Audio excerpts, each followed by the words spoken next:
Masters 2025, the individual finals. It's all been building up to this. I'm so excited for us to get moving. Before we do that, let me introduce my partner in crime here, Jim Eakins. Jim, are you out there? Hi. Sounds like I heard you there for just a second. Oh, hope I didn't cut out too much there. That a little better? Yeah, perfect. Jim, welcome All right. back. It's good to see you again, or at least hear you virtually in my headphones. I'm super excited for the individuals. You know, we've been talking about the level of competition here at the Portland Jigsaw Masters this year, and we will see that in spades in the individuals. What are you thinking? You know what? It's really impressive. A lot of other competitions they end with like the team event or the pair event, and here sort of flipping the order and making the individual the capstone is really exciting because you start taking away the scaffold of being able to lean on somebody else whenever the puzzle's getting hard. So I'm really excited to see which individuals are able to sort of push through some of those mental roadblocks and really keep the pieces going. Yeah, you make a really great point is that the individuals is really the most head game version of this. It's really where you need to become not just a skilled player, but a person who can sort of control the inner voice enough in order to be able to execute continuously. In often people prefer to do pairs and teams because there's somebody who has their back, there's somebody who they can talk to. Here, it's just you and a puzzle and a time clock. Yeah, and it can be really heavy whenever that happens, but it also sounds like the atmosphere at the Portland Jigsaw Masters is a little more relaxed. It doesn't sound like everybody's quite as like white knuckled tension, excited moment to moment kind of a thing. Is that right there in the room? Well, you know, these competitors are not slacking in the slightest. So I think they're taking every moment, every opportunity to do as well as they can. But it is definitely a different kind of atmosphere than if you, for example, were at the U.S. Nationals. You know, U.S. Nationals, when the individual starts, you could hear a pin drop. Like after the initial round of unboxing happens, like a quiet settles down over things, and that is definitely true here. But there's more of an upbeat atmosphere. The music's going on in the background. You'll see people dancing. You'll see people singing. And so I have to say, after having been at the Portland area puzzles where there's always music going on in the background, one of the things I actually had to focus on at Nationals was that I was not allowed, specifically to the rules, to be singing along to things, you know, because it just, you know, music comes into my head. I want to sing along with it. So here there's definitely more of a relaxed atmosphere. So who are you looking out for this round? I think one of the top puzzlers to keep an eye on is Hannah Doyle for sure. She's, we mentioned it before. She might be looking for the clean sweep in the teams, pairs, and individual divisions. And she's a fantastic puzzler. I've watched her on Twitch a whole lot, and her hand speed is phenomenal. And she is so accurate whenever she goes to find something that there's not a lot of lag time or like replacement time, which is amazing. But I'd also keep tabs on Irina, Diana. The Strike sisters are amazing. There are so many great puzzlers that I almost feel badly if I forget to leave somebody in the roster because there's more people in that upper atmosphere of fantastic puzzlers than there are that aren't. You know what I mean? Yeah, absolutely. So Hannah Doyle finished her round. I was talking last time around that I take the middleist person, the middleist time, and Mhm. I compare everybody to that. And Hannah had the biggest stretch out there, the highest relation to the median person of all the rounds. She had 1.1, basically 2.0, and everybody else in their rounds was hovering around like 1.6, 1.8. So she's actually very performant. But you're not wrong that this is a competition filled with great people. I think Andrea Heistand, who you didn't mention, who is also doing well. I think Zinli Pua has got a great opportunity here. You said the Straight Sisters, absolutely. Caitlin McCluskey is up there. So I think that you could, much like with the pairs, you could go down this list and have any number of people who could come out top here. But I think you're right. Hannah's definitely a force of nature. She's the one to look out for this round. Well, like sort of like what you're saying. Andrea is amazing. I'd also say Jessa Douglas and Ali Arundel are really, really phenomenal. And on the right puzzle, they can really turn on the crank, right? So you have a lot of people that can also really come out of the woodwork rather than just being on average, one of the top puzzlers, they can really put it on and make a play for the top slots pretty quickly here. I'm also really excited to see more play by Leslie Richardson, Hmm. because I'm not quite as familiar with her. And Caitlin McCluskey, I'm sorry, I'm butchering your name, Caitlin. Um, she is Hannah's a force of nature. Then Caitlin is a ice cube of calm and strength on the board. Zin Lee is phenomenal. Like Sky, like their times just keep getting better and better. And so I often say it's hard to pick out what the exact order is going to be, but there's definitely that tier of puzzlers that are all in play for the top 10 slots. Yeah, absolutely. You make a great point. I've been watching folks like Leslie and her pairs partner Cosmo, like working their way up over time, becoming better and better and better. And I was talking to them yesterday. It's just phenomenal to watch their improvement over. They were here last year. Watch them improve over last year. And then Caitlin making that trek from the upper north to be on the one of the elite Canadian teams to coming down almost all the way across the continent to be part of one of the most elite California teams. She's definitely bringing a lot of skill and capability to the teams that she's a part of. I don't imagine it's accidental that she's part of great teams. No, it's one of those cases of what is the thing that is most similar between all of these events, right? And Caitlin is in that mix, right? She's on those elite teams for a reason because she's an elite puzzler, which is really excellent. Yeah, absolutely. I have her sitting here in table six. We've had to move the tables around a bit in terms of table numbers because we're trying to move the puzzlers who we want to see early on, especially right underneath we have some robot cameras around here and we're just putting them right underneath there. But Caitlin comes in sort of on table six and they're ordered by their placement in the last couple of rounds. So she's definitely there to be contended with. Absolutely.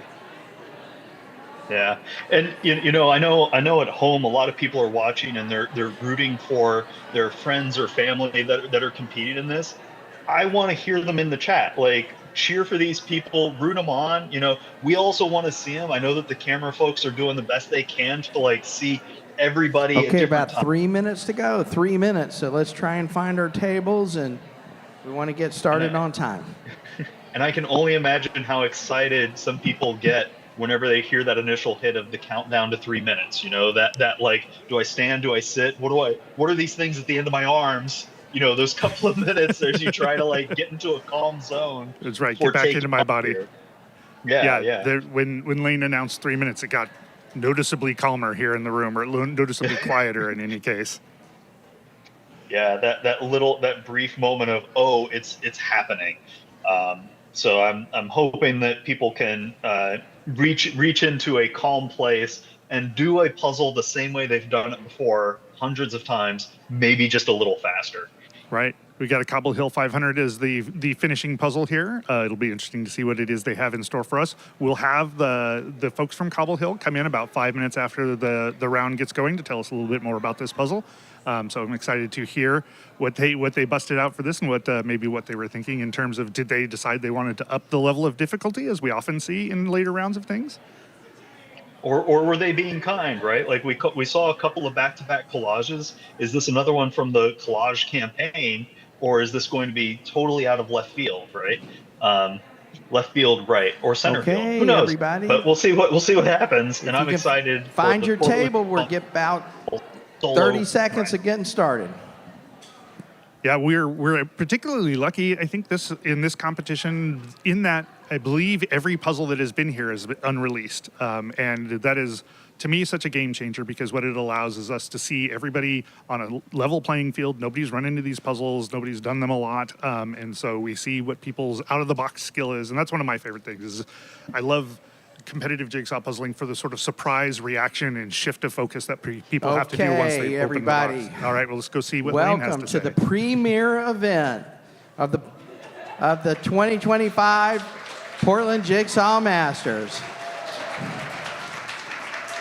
Congratulations to all the puzzlers, every one of you that came this weekend. Thank you for taking the time to come and enjoy the puzzle community that I think we're continuing to build.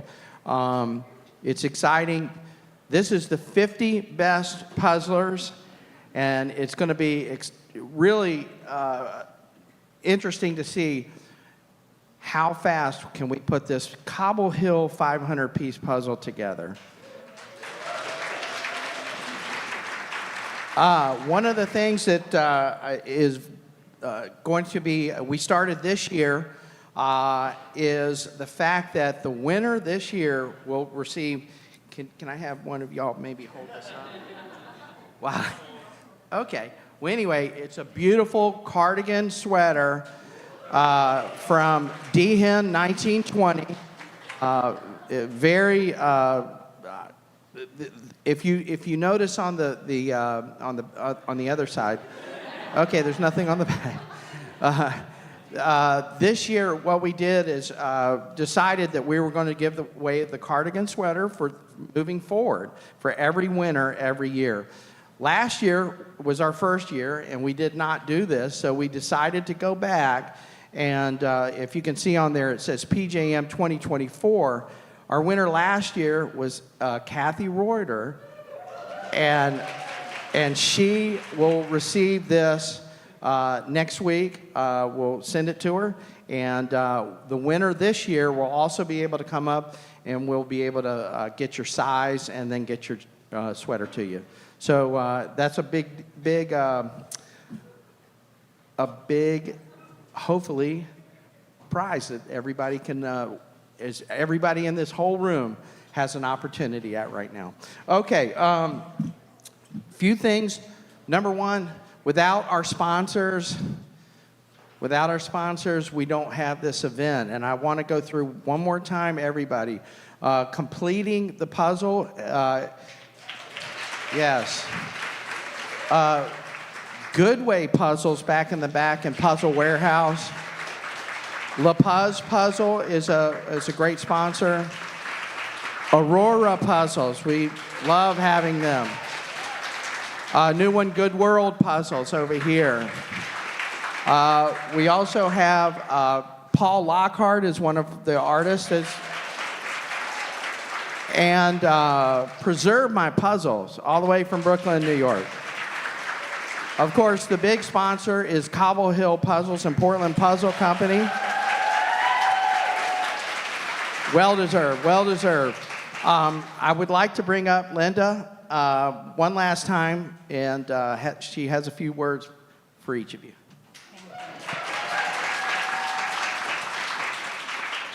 Thank you again, everyone, for coming out here. We really appreciate it and had so much fun getting to meet so many of you in person, because I know doing the social media, I know a lot of you by your handle names. So it was actually nice to see you face to face and get to know you a little bit more. Wanted to thank everyone, all the sponsors here, especially Portland Puzzle Company, for inviting us out here. And just wanted to also thank the people on live stream who joined us. And finally, for the winners, the first, second, and third place of this one, when you're done, if you want to come see us at the back, we have a $100 e-gift card, an $80 e-gift card, and a $60 e-gift card for first, second, and third. So that was it. I just wanted to say thank you again, and we look forward to seeing you online, if you're online, and at other events, but maybe back next year. Who knows? Thank you. We would love to have you back. I think the puzzles have been really good this weekend. Yes. Okay, a whole group that needs to be thanked, and without them we can't do it, also is our volunteers.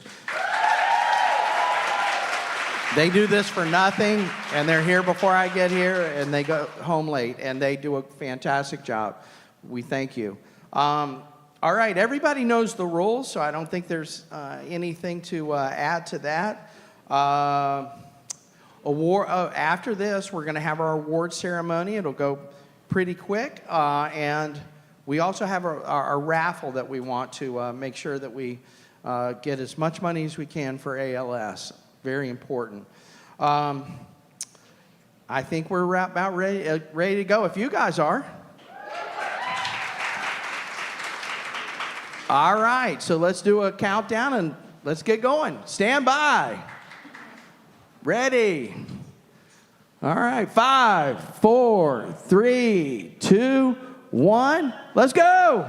And we're off and puzzling for the final event at the Portland Jigsaw Masters 2025, the individual singles finals. We got a shot there of Hannah Doyle getting the box out, putting the poster up. I love these initial shots of being able to see how people get things set up because I feel like I don't get to see that often enough, and it seems so critical to how things play out. What do you think, Jim? I think it's really interesting. A lot of puzzlers, especially with Cobble Hill, they won't necessarily dig in and pull that poster out right away. But Hannah Doyle, and it looked like Irina as well, went right in, put the poster in front of the box, so that way they have that full image. Cobble Hill has a thing on the lower right that can sometimes cover up that corner. So having the poster gives you a little bit of a better view as they get started here. We're 45 seconds in, and in the individual round, you're looking to have your flip and usually the edge pull or your first target done at around 3 minutes, if not a little bit under.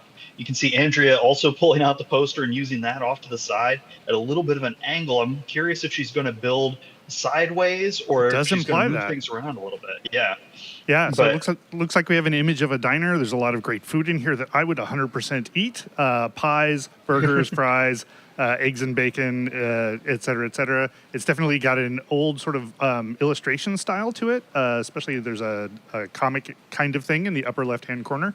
So what do you think of this puzzle? There's a lot to get into here. Yeah, I'm really, I think that you would want to treat this kind of like a collage almost, because there's a lot of things that you can chunk down and build out. Those cherries in the upper right are a pretty distinct red and dark color that you could play around with.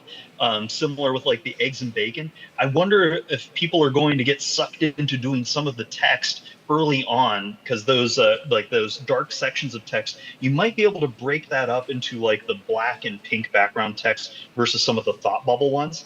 But that diner talk, it's a big chunk of the puzzle right in the middle, and it can be very tempting to try to go for that early.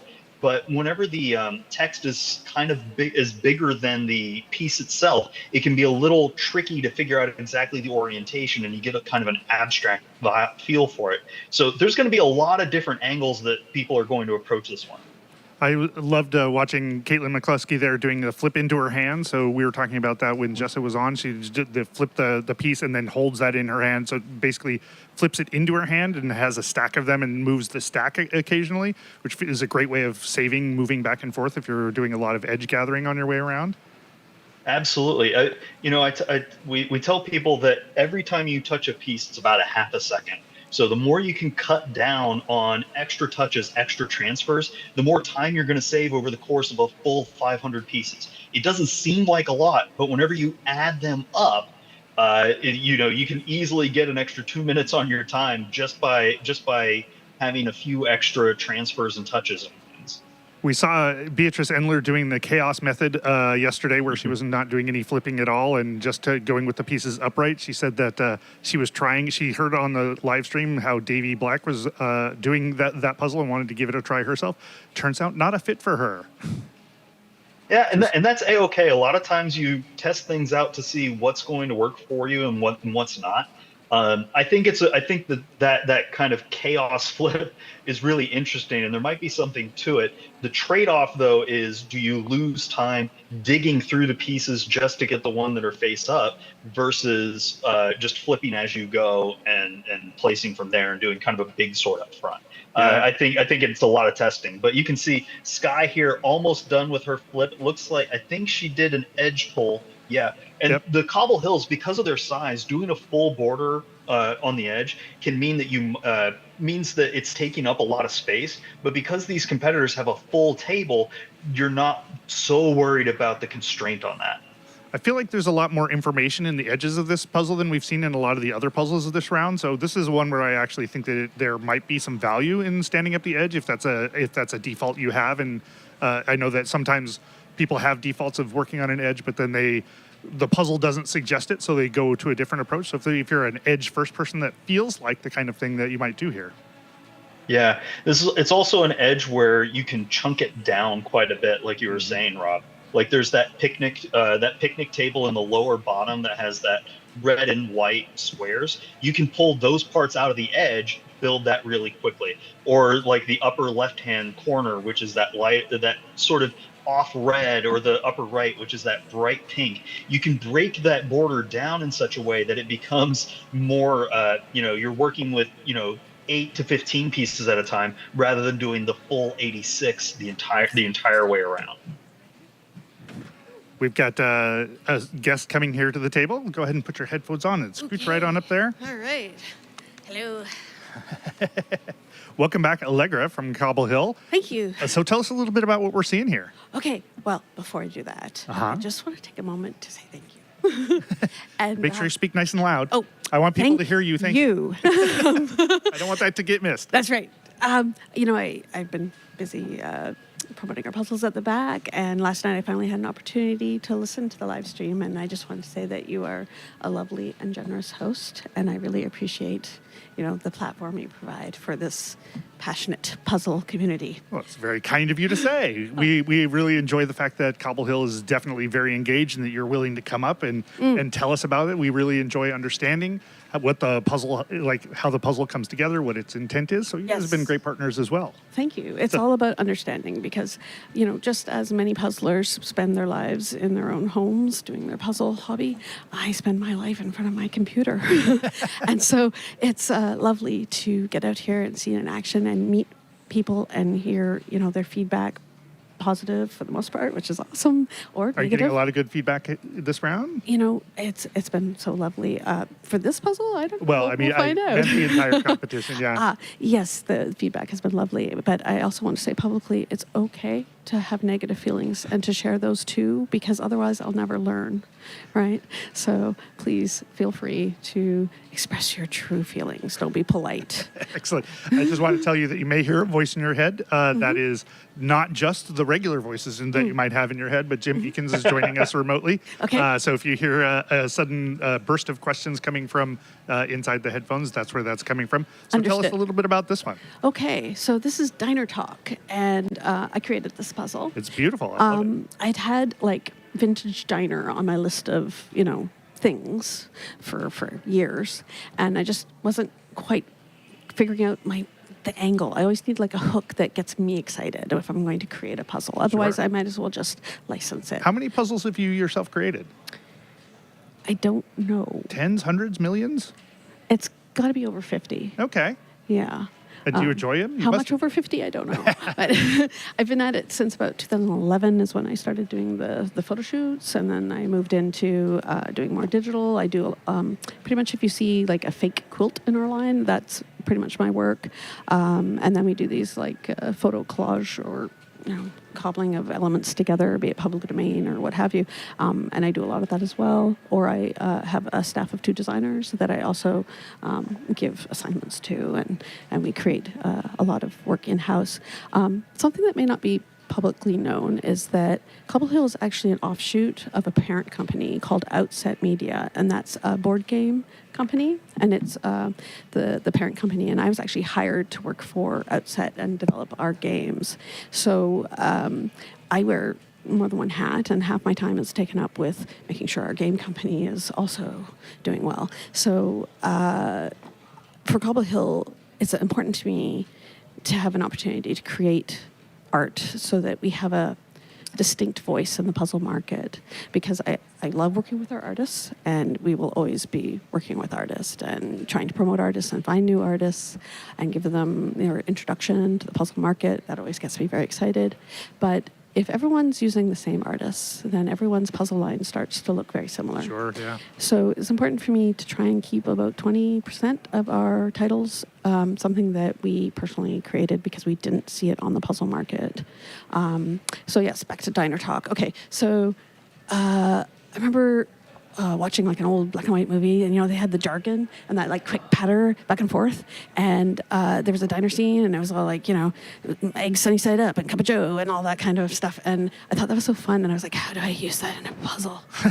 And so that was the genesis of the idea of diner talk. And so if you look throughout the puzzle, you'll see the labeling is referring to like the vintage slang for all the different types of food. Like the one that cracks me up the most, I think, is in the hay, which I'm like, how do you get that to that from strawberry? Well, strawberries grow in hay. So, See, so that's how they apparently referred to strawberry flavor. so this is all diner talk for specific kinds of food. Yeah. A slice of virtue, which is a little rude for cherry pie.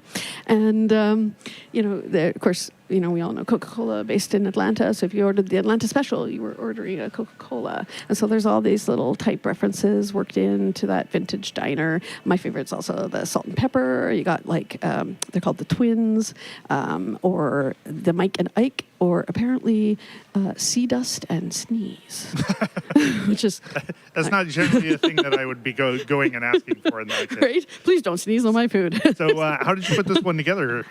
Well, I sourced various varieties, like found some vintage illustration, like this whole diner back here, and I think these ones, and then some photography, like the teacup, and then some of it is AI, and that is, of course, a controversial topic. I designed this part myself as well, and I designed a lot of the background. We don't have a camera on you right now, so you'll need to tell us what you're looking at. Oh, sorry. Let's see. Like, I designed the font center. Right, the diner talk word. Sorry.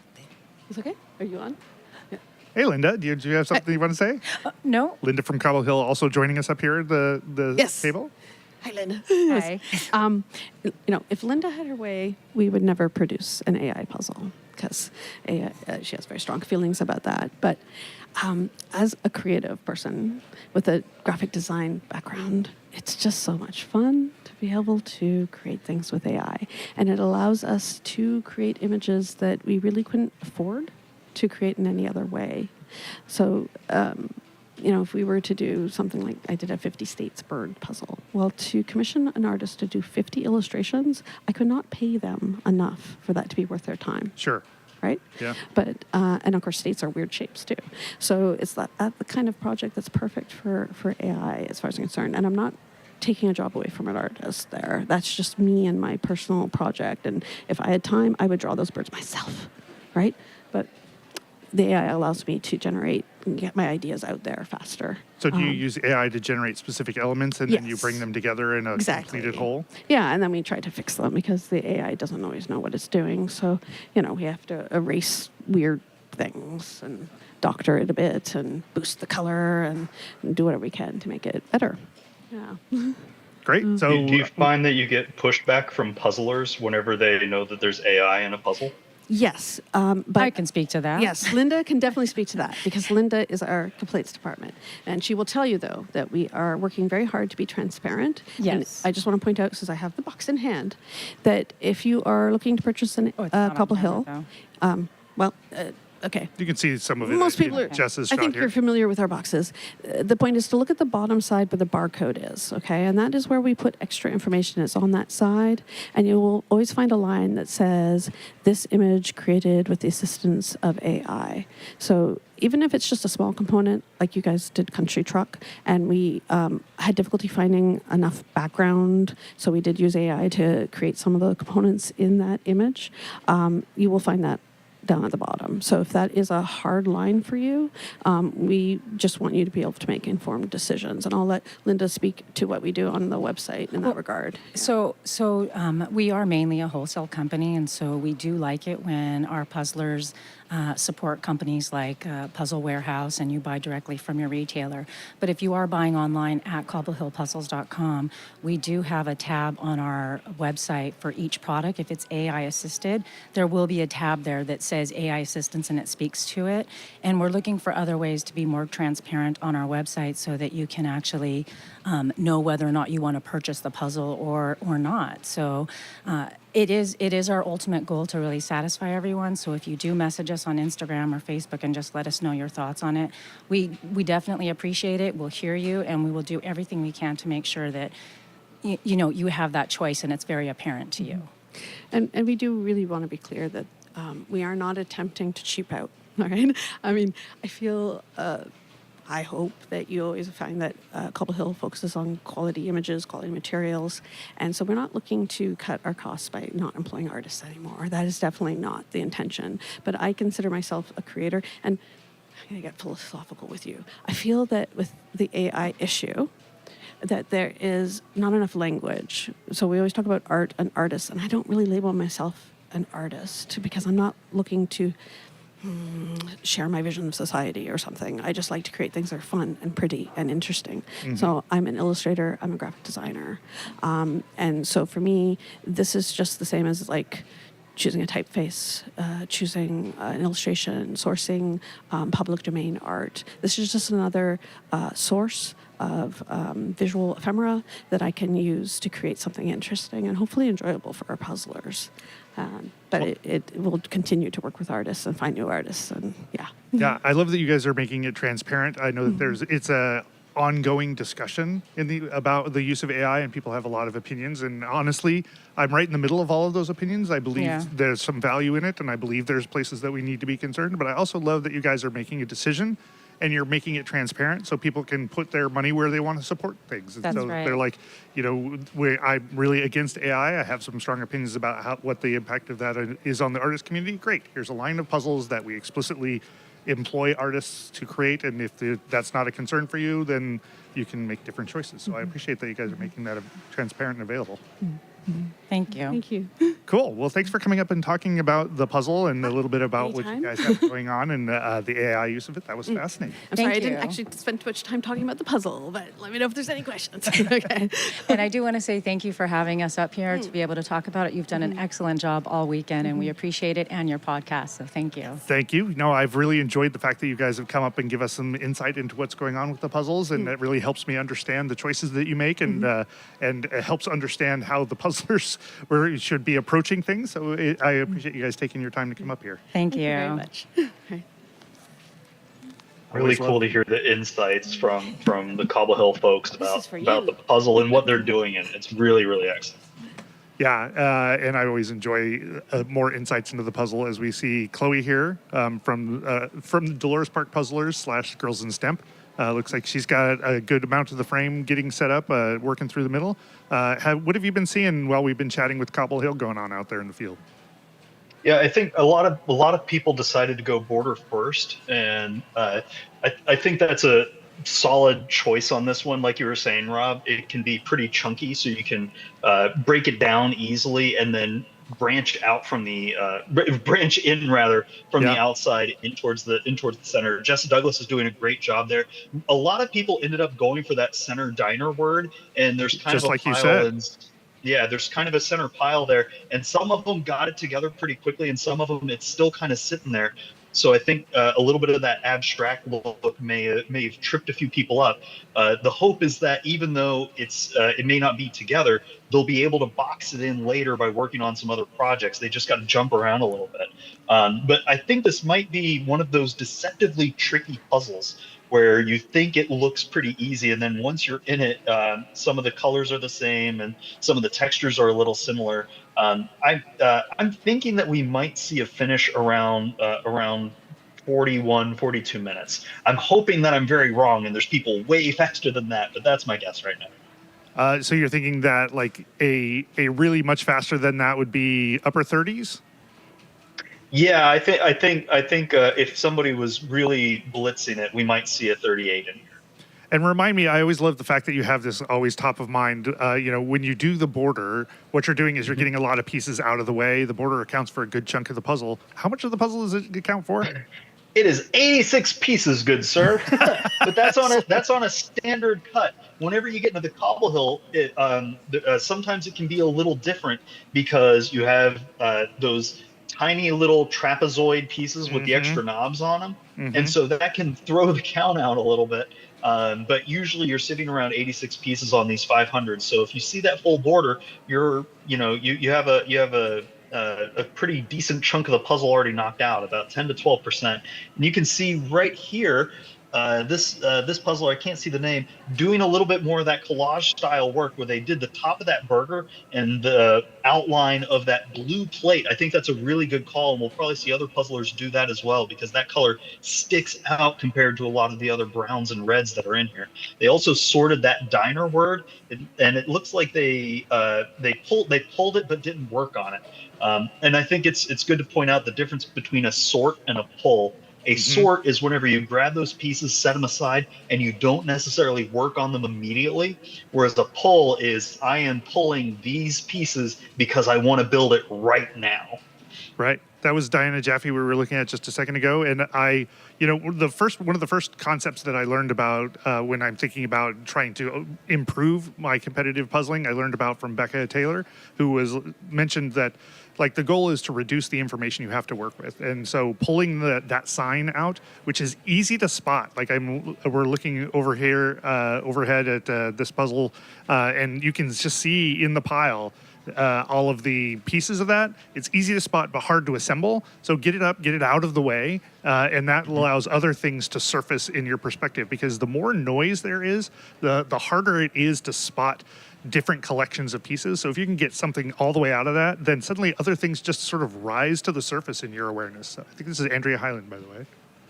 Oh yeah, and Andrea's doing a great job. You can see that she's making islands throughout the middle. A lot of puzzlers are doing that black text on the pink background because that stands out pretty well compared to some of the thought bubble text because you can tell exactly where they're supposed to go as opposed to is the thought bubble text over on the left or is it on the right? And it's split is what we usually call it. But But yeah, you and Becca are absolutely right. Lowering the noise of the pile helps an awful lot.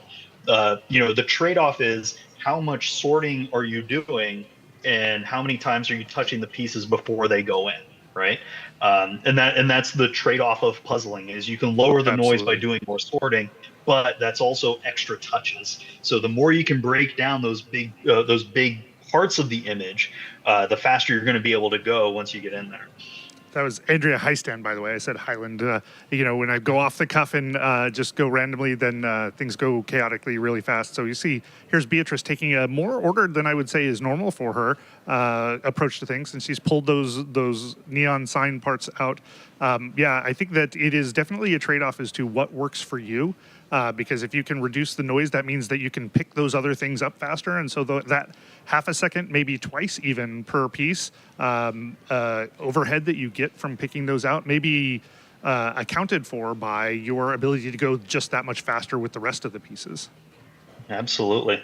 I do like that a lot of the puzzlers are building in the field. And this is a thing that is distinct to Cobble Hill and a lot of random cut is that it's hard for Cobble Hill to pick up and move easily. Some puzzlers will build a chunk of the puzzle outside of the frame area, and then they'll pick it up and they'll airdrop it in where it's supposed to go. It's difficult for random cuts to be able to do that. So a lot of these puzzlers are building in field. But the trap here is that you can end up with a lot of pieces that aren't put together, and you end up with a blocked box where you have more pieces in the field than you're building with. And that can slow you down because where pieces should be going relative to each other starts to clog things up a little. Yeah, so you're saying that with the random cut puzzles, they're not like usually you pick up a piece, a section of puzzles, you pull on either side of it and you move it over so that it sort of sticks together. Random cut has more organic shapes. Is that what you're saying? So it's harder to pick up and move in that way? Yeah, because you have those rounded edges and sometimes the pieces connect on a diagonal. Whenever you pull to make that tension, that force line isn't equal all the way through there, so you're going to get it to collapse on the way over. And that's where you can run into some snags. There are sections you can get away on it, get away with that airdrop on, but you have to be really careful and planning ahead for it. But these puzzlers are doing a really great job. You can see several of them have pulled out that blue plate and have built that arc in.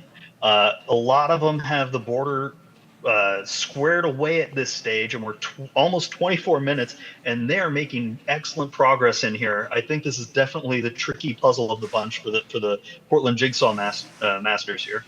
Yeah, I agree. I was looking at the various pieces of food, and I'm sort of intimidated by the stack of pancakes. The pile of fries, although that is my favorite food, is also a little intimidating. And they're not all that different color-wise, although I'm sure it won't be a problem for our puzzlers here. The apple pie, like there's some things you can pull out, but other things that feel like they're going to take some time to get towards.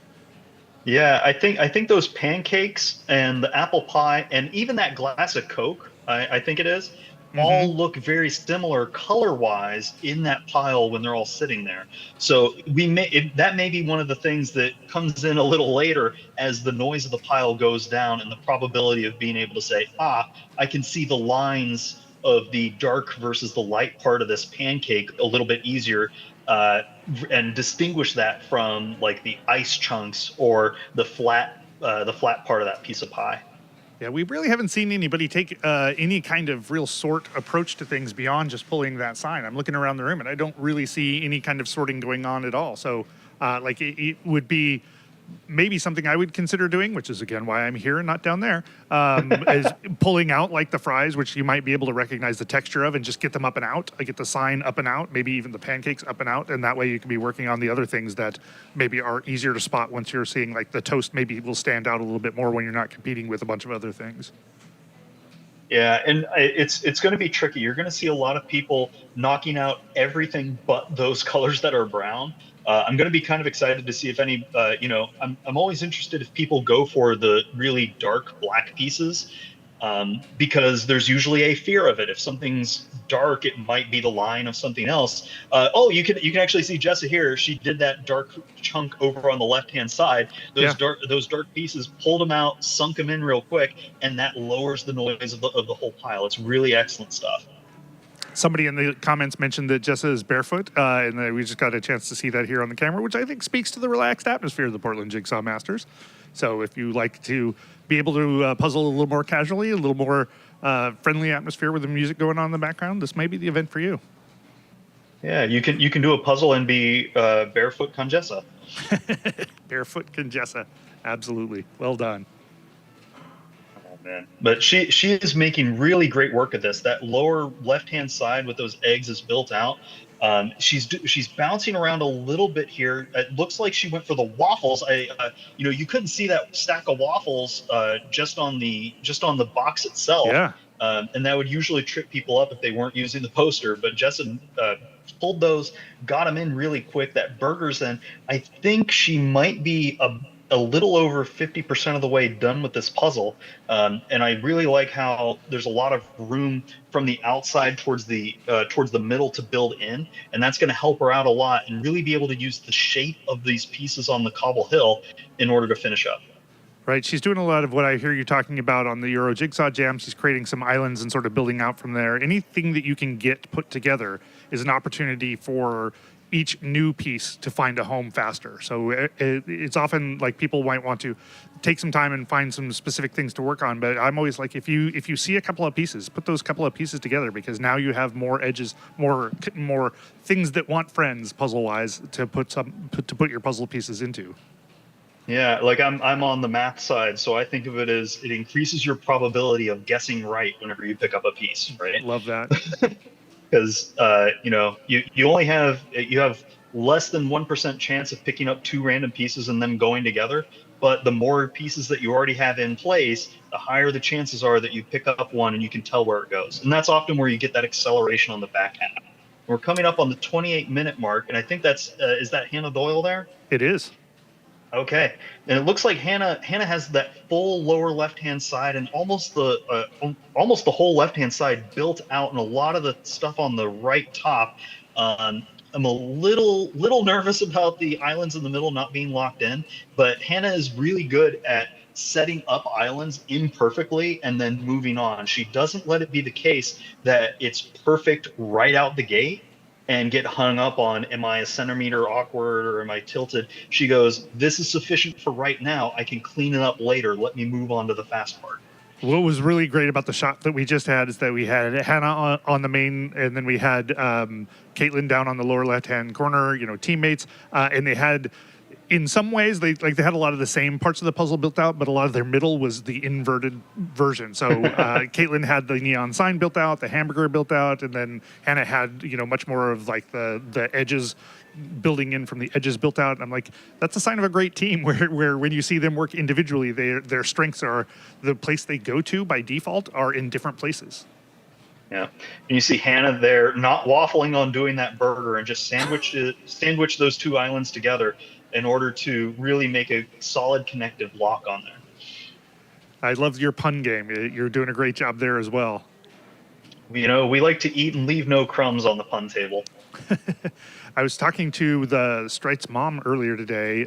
As we were watching Irina and Diana and Jessica put together the Rainbow Cats, the Cobble Hill speed run puzzle from last year. I love that they did it a couple of times because they did it once and they were like, no, we can do it faster, and did it again. But anyway, the Strites, the mom of the Strite sisters was like, yeah, we always used to have a puzzle around, and at some point they just kept going with it and took it and ran.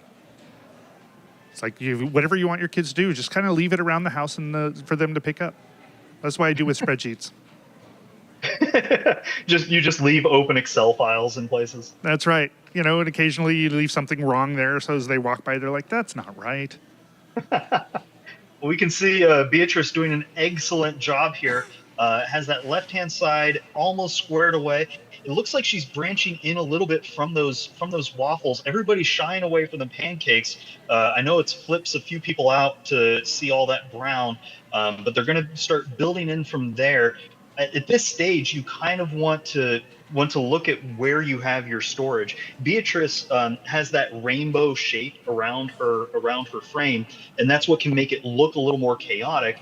Whereas, as we can see here with Jessica Strites, she has all of her pieces that she's not working on over on the right-hand side, away from the build area. So that looks a little more controlled. It feels a little bit more controlled, but it's also a little bit more reaching. Again, there's always these trade-offs in speed puzzling. Yeah, absolutely. So that means that as she gets pieces more into the center, she's going to have to move farther and farther away to get to those pieces. If it really works for you to have a relatively more clean area, then that may be the difference. But like, you don't have that burden that might be slowing you down just because that's waiting on you as you go as well. Did you just sneak in a waiting pun for the diner?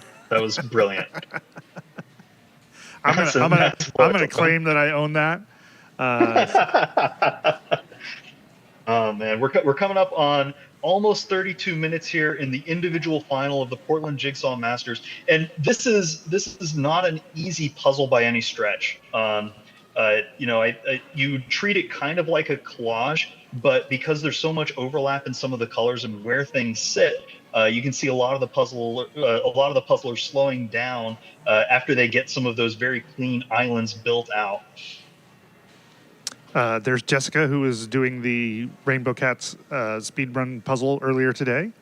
Seeing the three of them, Jessica and Diana and Irina, do it. It's just so fluid. It's like watching a low-res image just kind of get rezzed up over the course of a couple of minutes. They did it in, I want to say 8-ish minutes, and they were like, nope, we can go faster, and so they did it again. Which is how you get to hundreds of iterations, right? Is you're like, nah, Yeah. If you're the kind of person who's like, yeah, I could see where I could do that better, I'm just going to try it again. That really leads you to just kind of going down the rabbit hole. In that case, Irina, as I've said a number of times, because I think it just blows my mind, has the fastest 500-piece puzzle that I'm aware of time at 17:40. I want to say 4, but right in that range. Oh yeah. Well, and the other fun thing is if you complete a puzzle really fast, you can complete more of them. So That's right. She also gets more practice time going faster on the same puzzle, which is really cool. And you can see in the heads-up view here, Irina and Hannah are pretty close. I think Hannah's field looks a little cleaner, and I think Hannah might have the piece advantage. And she's going to start cleaning up the diner, that diner sign, but she already has those sorted out for the most part. So she's going to be able to finish that off pretty quickly here. You can see she's using a lot of shape in order to get the outline of that sign in before diving into those letters. Yeah, I love that she's dead wrecking some just floating parts of the neon sign. I actually would have thought that would have been a little more challenging to do, but she just kind of put them in there. It's like, this is where this goes. This is why that they are pros here. Yeah, finishing up those waffles. So now there's that stack of pancakes and then some of that Coke left and the sign. I think Hannah's coming into the stretch. I'm always excited to see her physicality as she comes into the close because she really puts it on, and you see her arms start flying around a little bit. Yeah. So what are you thinking at this point? We're 34 minutes in. We're starting to look like we're 30, maybe 38. Yeah, I think whenever I was saying, yeah, a really fast blazing time would be 38. Hannah is definitely in the running for that. She looks like on pace for sub 40 for sure. Oh yeah. Oh, there's no doubt about that. She's going to be able to crack 40. When she does Twitch streaming, oftentimes she'll set a goal for what time do you think that Hannah can beat. And every time people say that, oh, you can beat it, it's team believe if you think that Hannah can beat that time. So I'm curious for people in the chat. Do we think Hannah can beat the 40-minute line? I think it's totally possible. Team believe. Is it happening? Yeah, I've seen believe in the chat at least once or twice. So I was not aware. I don't do a lot of following of Twitch streamers but I should, because I keep hearing great things about the community involved around the Twitch streaming. So I'm not familiar with the Hannah specific Twitch memes. Yeah. Joyce in the chat was saying that that looks like this puzzle isn't over easy. So well done, puzzlers. That amount of puns was impressive getting in there. Yeah, but just look at the speed of everybody. It's phenomenal. I see that. I just going to say I see SoCal Speed Puzzlers has an egg emoji and says "Excellent." So excellent, working on the emoji game there as well in terms of puns, using all the media available. Oh, man. I think we're going to have to get ready to shell out that cardigan here as Hannah finishes up that neon sign. Again, you can see that she has a couple pieces in one hand, and she places them after she knows that they go there rather than trying to force fit the ones that were in her hand. She was doing the pieces that were easiest in the moment, not trying to force something to happen that wasn't there yet. It's really, really smart puzzling. Speaking of the cardigan, I'm not a sweater person myself, so I didn't have much of a thought to it. But I've heard from a number of people who have had direct access to that garment here while they're there, and I had a few people tell me, I actually wanted to win more once I got up close and was able to feel how soft that was. So it's a prize apparently worth shooting for. Well, somebody else is going to have to really put on the thrusters if they want to catch up to Hannah at this point. We're down to just that pancake and a little bit of the French fries. I think like we were saying earlier, those brown lines kind of overlapping. But Hannah's really good at discerning texture once she's in the pile, and so you can see that she's gunning for getting those French fries out little by little by little. I can't quite see who's in the lower left here, but they're doing a really cool. That's Zen. Yeah. Zen is a fantastic puzzler. I really love how she uses that right-hand side as like a puzzle jail for when she has a little bit of a pull and she's going to work on something. She tosses it way over there, out of the way, but still close to the puzzle itself. But Hannah coming in at the 37 minutes and 20-second mark. Is she going to be able to keep it under under 40? Absolutely. I think she's going to be able to keep it under 39. We're going to see if she gets that physical acceleration. Those French fries getting her a little stuck, but I wonder if she's going to be able to catch up fast enough in order to finish here under 39 minutes. You're killing me. Yeah, it's interesting that when we have the overhead shot, I'm like, there's a lot of pancakes there where it's got a nice flat horizontal line. But it's one thing when you're the observer of a puzzle and you're looking at that and you're going, oh, well, I know where that goes. Why is that person not finding that? And a whole other thing to be the person who's considering 12 different things simultaneously, working two hands and getting puzzle pieces in. And the one piece that I always get fixated on is the one that they've done 17 other pieces before they get to, while I'm just thinking about that one. I had that moment. She's coming right down to the end here. Yeah, and not getting fixated is a huge part of the game, right? You can spend 10, 15 seconds working on one piece, or you can spend 4 seconds working on one that you know where it goes. So moving on as soon as you feel those wheels getting stuck in the syrup really helps. And Hannah finishing up those pancakes in record time. We might see her keep it in under 39 minutes. We have about 35 seconds left, and 1, 2, 3, 4, 5, 6, 7 pieces remaining. Irina doing a fantastic job, and I think that's Andrea in the lower right-hand side. They're Yep. about even piece-wise overall. Irina might have a little bit of an edge, but this one is going to go to Hannah. Hannah Doyle, we have the last 3 pieces in here. 2 to go. She grabs 1 in each hand, sinks it under 39 minutes. Congratulations. You know, it still shocked me that Hannah was not a person we knew of probably, 6 months ago? You know, before she made her splash at the U.S. Nationals, where she really sort of became to national attention, and she's just come out and on the one hand, just a great personality, a great person, and on the other hand, such a dominant puzzler. Absolutely. No, Hannah really broke onto the scene and then just took to it like a duck on water and has only been getting faster. I'm really, really excited for her. She's definitely going to be, I mean, I can't even say going to be. She's definitely one of the top puzzlers in the United States right now. And currently the individual winner of the Portland Jigsaw Masters. And I'm excited to see who else can come in the top 10. We have Irina and Andrea here, I think. That's correct, Is yeah. that, okay, yeah. And they're going piece for piece. I think Irina's a little ahead with overall with the piece count. Yeah, and Andrea's maybe about 20 pieces behind. You can see Irina trying to get those French fries in, but they're causing some trouble just rotation wise. I know everybody's brain has got to be fried after a long day like this. 40 minutes in, I you don't know, and these Cobble Hills just add up with their shape and everything else. And it's been a long day of puzzling for some of these people. I don't think I saw the neon sign behind the box from the other shot on the arena side, so it looked like there are more pieces than I thought she had. I think you're right; she's probably still out there ahead, but there's some But not complex by all pieces that still to much, go. yeah. Yeah, it's gonna be a game of who did a little more sort and who understands the state of their puzzle here. And I think that's Beatrice in there. She has a really fantastic sort going, similar to Irina, has that diner part up above the puzzle, not clogging the inside, which is excellent. And we're going to see who's going to be able to put on the heat here to get the last bits in, figuring out the orientation of those pancake slides. I'm curious if we're going to see anybody do a little bit of a, not a shape sort, but an image sort, and just orient those pieces so that way they're all striped the same direction to make life a little bit easier. Irina finishing up everything around on the left-hand side, so that way all that's left is the pancake and that diner sign. I think she's going to fly through that diner. It already has the outline, and so those letters are going to go in pretty quickly. Zen doing a really good job of catching up. You can see she's using both of her hands. She uses her right hand to rotate the piece and drop it in, and her left hand to kind of stabilize as it goes, so that way there's not a whole lot of jostling, which is a great way to make sure that if you have floating pieces, they don't fly off and cause you more trouble later on.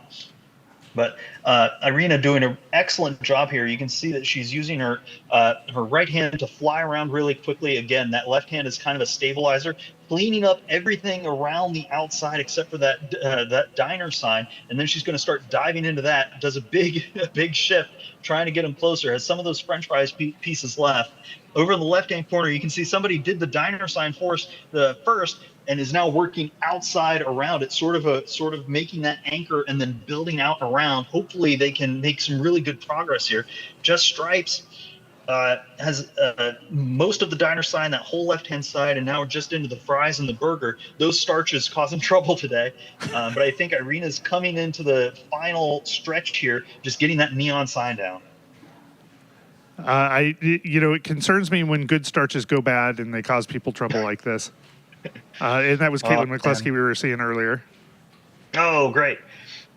Yeah, I know a lot of people want to get that dough, but sometimes the dough gets you. And in this case, I think the fries and the pancakes are weighing heavy on folks. But I feel like Irina's is struggling here a little bit. The neon sign's slowing her down. I think that's giving folks an opportunity to maybe catch up. As you sort of suggested, this section of the puzzle is trickier than it might seem. And a lot of people saved it to last, so I'm not saying that people didn't think it was tricky. But it does seem like it's creating a little bit of a wall for her. Yeah, whenever the text is bigger than the pieces, it's really hard to distinguish what the direction is, especially if it's cursive or very, very straight type font, because the directionality of the piece gets a little lost in the sauce. I think she might have enough of an advantage. There's some pancake left. Beatrice was making some excellent moves there, and might be able to catch up. But Irina has such a good physical speed once she's locked into a zone that I think she's going to be able to maintain it. Well, maybe not. Beatrice putting on the physicality here, really getting those French fries in. I think Irina's down to maybe about 1, 2, 3, 4, 5, 6, 7, about 10, 11 pieces here. Yeah, look at Beatrice accelerate. Her late puzzle game is actually quite strong, and we're seeing that play out here. I don't think she'll be able to accelerate quite enough. Irina just has the rest of the pieces, too few pieces left as she's driving those home. You can see Irina's hands getting that little bit of an adrenaline shake as she finishes up. Get the last one in. Congratulations, Irina. And it's worth saying that as much as Hannah Doyle has been dominant, Irina has been right there with her the entire time. And she is an extremely strong force. We've talked a number of times about people getting better, and she is definitely one who started from a great base last year at Portland Jigsaw Masters and has built heavily over the last year. Oh, 100%. Everybody's times are getting better, and the tactics that they're using to get through these puzzles just keeps getting, more and more cerebral as time goes on. Right? You have a lot of puzzlers that just vibe, and they don't really think about doing this or that. They just go, "This is the part that goes in now." And over time, You're seeing more puzzlers be more, a little more cognitive about the way in which they're doing things. Andrea making a really good play here. Andrea and Beatrice about even. I think Andrea is a little ahead. Beatrice getting confounded by those French fries and that pancake. It looks like Beatrice is being very methodical. Beatrice's physicality might be able to overtake Andrea here.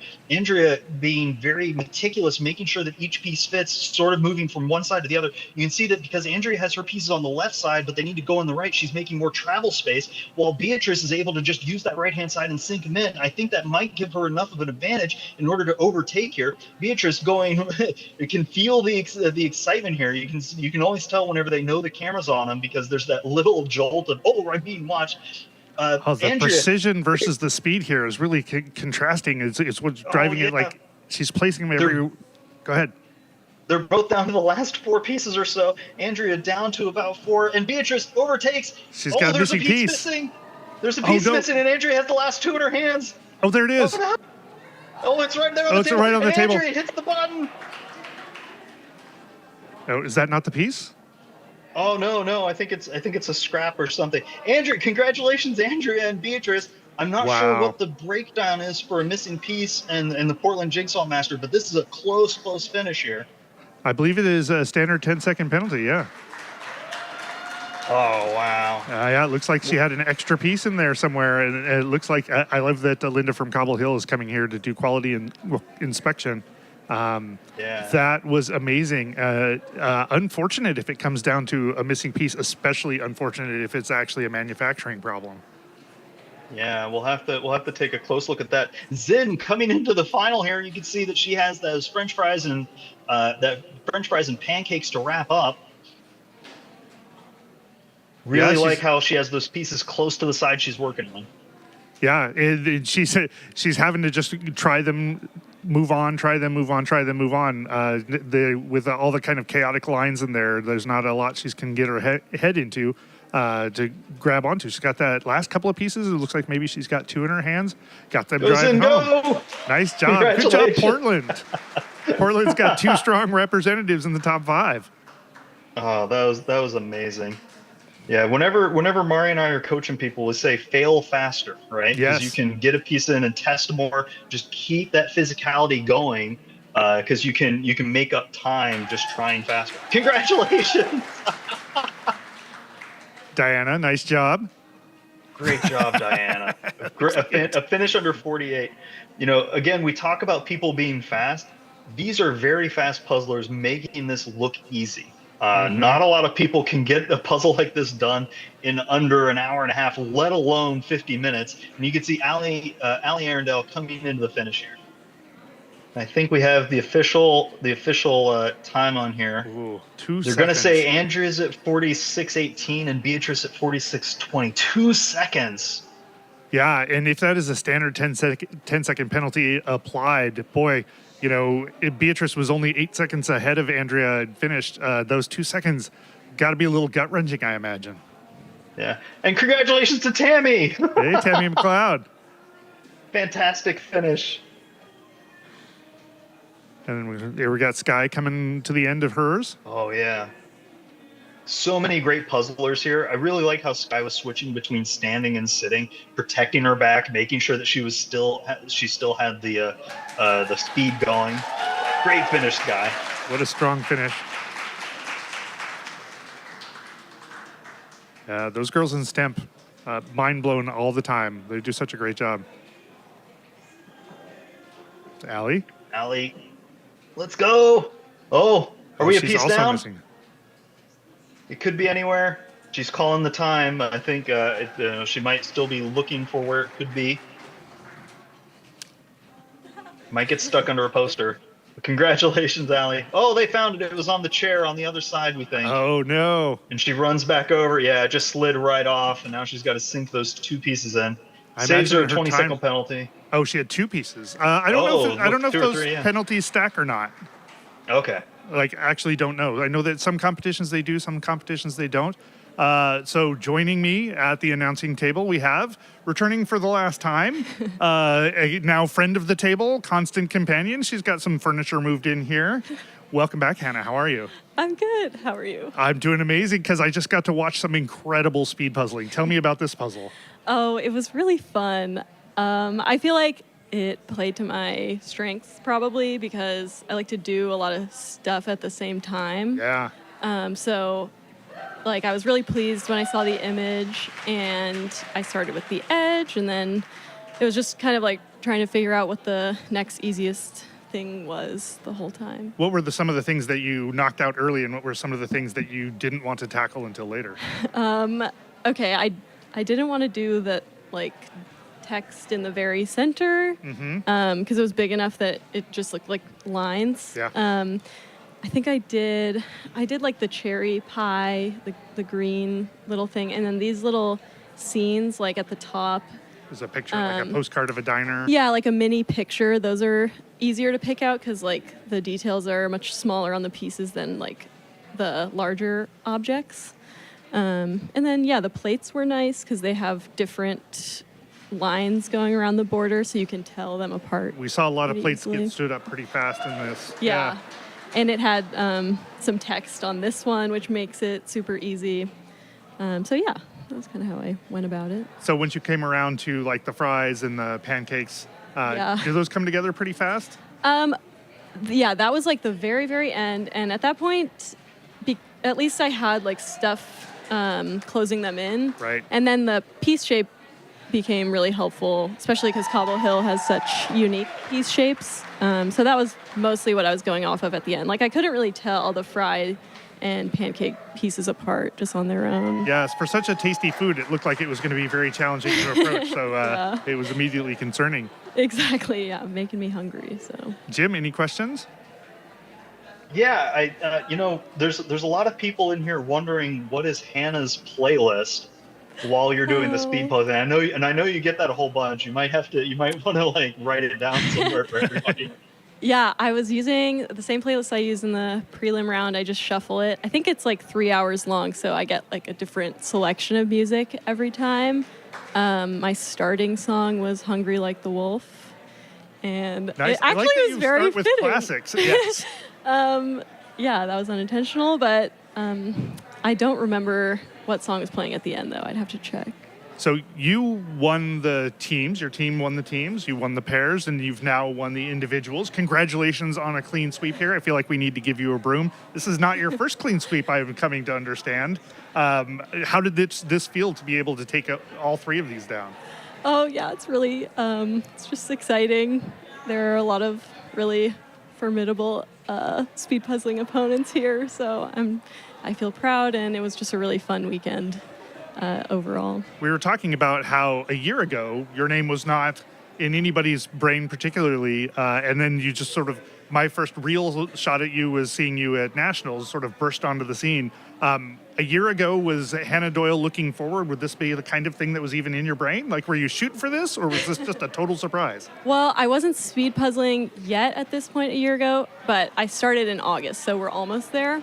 But I was having a really big puzzle phase, so I was like doing a lot of casual puzzling, and I was aware of speed puzzling, so I would have watched, like I watched Nationals and Worlds last year and that sort of thing. So I knew it existed, but I wasn't envisioning myself as a participant yet at that point. And did you imagine that you would probably do well when you were competing? Like, had you done any times for yourself and had a sense of, like, at what point did you get to that place? Yeah, the first time I timed myself was in August. I like saw one of the postcard puzzles out at a store, and I remembered it like from Karen Puzzles video, and so I was like, oh, that would be a fun one to like start with.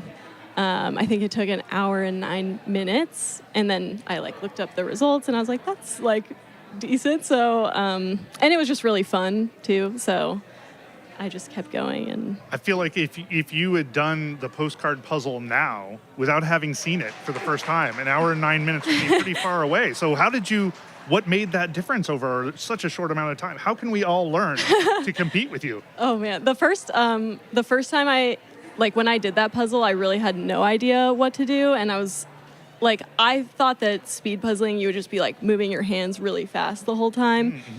So it was like a lot of that, and I wasn't like putting pieces in as much. I didn't know like if you're supposed to sort out the edge, that sort of thing. So a lot of the gains were probably just like strategic understanding. And I don't know, since then, just like a lot of practice and figuring out like what strategy works for me specifically. So. Yeah, Hannah, what does your puzzle diet look like whenever you're practicing? Are you doing like all Cobble Hills? Are you doing all Ravensburg or all landscapes? So, like, what does your practice process look like? I was pretty much doing all Cobble Hills like leading up to this, and also Origins was Cobble Hill too. So I've been doing a lot of Cobble Hills over the past like couple months. But I mean, I don't know. I like to mix in like some other brands here and there. Well, Cobble Hill seems to like the fact that you do a lot of Cobble Hill. There's some sort of synchronicity going on there. So you're off to Worlds with Kyle, Yeah. Kyle Cosson, and so you guys are doing pairs. Have you done some pairs yet together? Yeah, so we did. That was like the primary reason for going to Origins, was that so we could get together and do some pairs practice, aside from just how fun Origins was. But it was like one of our few opportunities that we could see each other. So we practiced there a bunch, and then we're hoping he can come out and visit and do some in August too. Awesome. So where's the next place that we might be able to see you competing? I mean, I guess there's like a Super Saturday going on at the end of August, which we might do. And then, like I said, we're doing a 12-hour marathon in like the middle of August soon. But aside from that, it's probably just Worlds. Okay. Well, where can people follow you on your road to Worlds? Okay, my username is Hannah K Puzzle. The K is spelled out, Kay. And yeah, I'll be streaming on Twitch a lot of my puzzling practice. Yeah, so if you want, not every puzzler is as accessible as you are. So if you want to watch somebody's actual journey as they head towards Worlds, it seems like you're going to be a great person to go and have that experience and see what you're doing. Appreciate that you are available like that. And congratulations for such a great job this weekend. It was a delight to talk to you. Thank you so much. It was a lot of fun. Congrats, Hannah. Thanks, Jim. So exciting. And while we were talking to Hannah, we had a whole bunch of finishers, all still under an hour. Like this finals round of the Portland Jigsaw Masters is stacked. Yeah, And we just sorry, we're kind of on top of each other a little bit, but I say it all the time. These puzzlers make it look easy because they are that good, and a lot of them just wanted to make it into finals, and look at how strongly they're doing. So many people under an hour. This person, I can't quite see the name. They're down to like the last 10 pieces or so to finish up those pancakes. The pancakes flipping a lot of people out today, but they're going to be able to crush it and keep the time under an hour. Super excited. And joining me now at the table is Irina. Irina, you know who this is. Hi. And having me. you know who's on the main Oh, stage. Nicole. Yeah. Woo!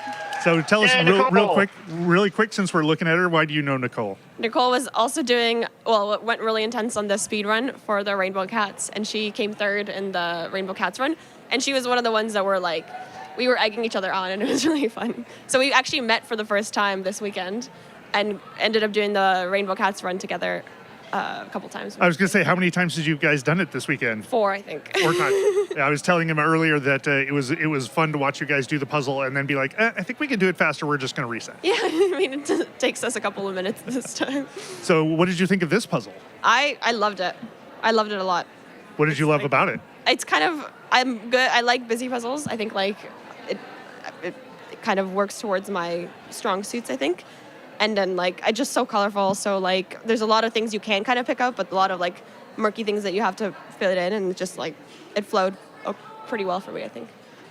Except for the pancakes. Didn't struggle as much with the fries? Okay. Well, the fries a little bit, but they came together a little better with the plate, I think. But then eventually there was a couple of fry pieces left and mostly pancake pieces. Nice. And then I thought initially when I picked it out, I first thought like, oh, the diner talk, maybe that'll be easy. And I put it right in the middle of my puzzle, and I was like, that was a We're gonna mistake. knock that right out. No, we did not. I just like built around it, and I was like, okay, got to take that out. So I spent a bit of time putting them out of the box, the puzzle. Oh, interesting. Do you think how much time does that usually take to move a bunch of pieces out of it? A Not couple too much. seconds? Yeah, a couple of seconds. But I was like, lesson learned. Don't do that. Yeah, it was Jim and I were talking. It's an interesting choice that people might make to tackle that. Jim was saying correctly so that it looks attractive. It looks Yeah. like the kind of thing that you would bring together, but maybe it's a bit of a trap. Yeah. But we did see somebody just knock that out. I think Caitlin McCluskey maybe knocked that out right away. So some people did go for that approach, but you started that approach, didn't work out for you. Yeah, I think some people are really good at words, and I'm not one of those people, but I don't know why I was like, oh, yeah, we can do that. I could not do that. It was fun, though. Jim, any questions? Yeah, I'm curious what when you have those like pancakes and French fries. Yeah. Did you just avoid anything that was brown, or were you like, that's a French fry, don't worry about it. That's a pancake, don't worry about it? I was like trying to do some of them. Like I could tell the difference between them, but I kept putting them on the right side close to them because I was like, okay, I know they're going to go here eventually. And then like once I had only pancakes left, I actually pivoted to the diner first because I had the big pile of the diner talks and then the like brown stuff. And I was like, I don't want to do that yet. So I did the diner talks at the end and then came back to my pile. So I was like slowly moving them to the side as I was doing other things. So this is what was your favorite puzzle over the weekend? Is this right up there, or were there ones you preferred? There were some There were fun, some fast really ones. good ones, yeah. I think this one and the earlier Paris one were probably my two favorite. Like Which one's the earlier The Paris? like ones from the Paris final, the like Halloween Town. Oh, the Halloween Town. Really? I did really like that. I think it's just like the chaotic puzzles are like very fun for me. Excellent. So where do you go from here now that you've been dominating right behind Hannah Yeah, in all of she's these so good. competitions? She is, but you are also amazing. So where are you going from here? I mean, I'm going to Worlds with my team from here. This was kind The of like whole a team. practice round, yeah. So Yeah. it was good. It was really fun to puzzle together. And is this your first chance getting together to puzzle? Yeah. Jessica lives in Philadelphia, so she flew into the Bay Area for the week to kind of practice, and we had a couple of chances to puzzle together then. And then we puzzled while we were here trying to practice some more. But yeah, first time. It was really fun. Nice. Jim, anything before we let Irina go? Yeah, what's it like to be cool? To puzzle that fast and come in second in the Portland Jigsaw Masters, and just like you've been on the podium and ever. What is it like to be cool? I'll tell you when I figure that out. I don't know. Sorry, I wanted to know. It doesn't feel like, I don't know if cool is the word, but it feels good, I guess. Yeah, I mean, it's got to at least feel empowering. It must feel like I would imagine I would feel strong and like great, confident that, you're able to master such a skill and do such a great job amongst a Such really amazing high-performing. people, yeah. Yeah.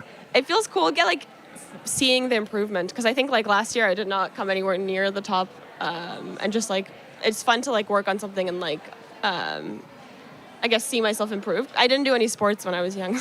This is my new sport, yeah. Do you keep times and look for just constant improvement? I mean, I keep track of any time I practice, like, and I do a speed run, and you can kind of see if you did one a year ago, and then you do it again, and you're like, oh wow, that was like 10 minutes faster there. That's crazy. So what would, if we were looking back from a year ago, what is it that you have really kind of improved on in your mind? I honestly can't So tell just you. doing the reps and getting better. I think like I tried practicing more with my left hand, like being able to like yeah? use my non-dominant hand a little more. I think that helped a lot.